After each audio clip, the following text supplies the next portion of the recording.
Армысың, бауырым, мен күні кеше өмір мен өлім туралы қазақ түсінігін айтып, ролик түсіргенмін.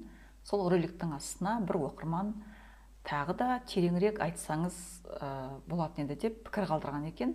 Соған байланысты толықтырғым келді.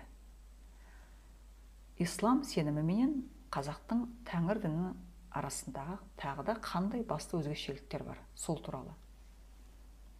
Ислам діні сенімінде Аллахтың қаһарына ұшырайсың, күнәһар боласың деген олар үшін қасиетті сөз бар.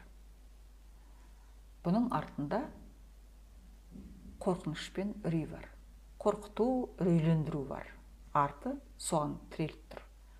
Енді қазақтың тәңір діні ілімінде Аллах деген сөзге қарама-қарсы тұрған қазақтың шоқтығы биік сөздерінің бірі ол ел. Ел деген сөзді Аллах деген сөзге қарама-қарсы қоюға болады. Неге? Өйткені ел қасиетті сөз.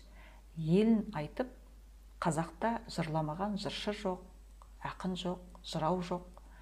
Қазақтың көптеген мақал-мәтелдері, аталы сөздері осы елге арналған, туған жерге, отанға арналған. Сондықтан да ел деген сөз ислам сеніміндегі Аллах деген сөзге қарама-қарсы тұр. Бұл ислам сенімі менен тәңір діні іліміндегі басты өзгешеліктердің бірі.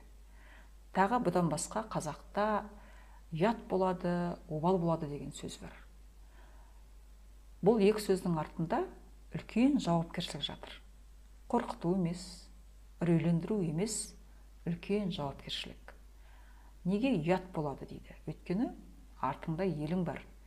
Еліңнің алдындағы жауапкершілікті ұмытпа деген мағынаға сай келіп тұр.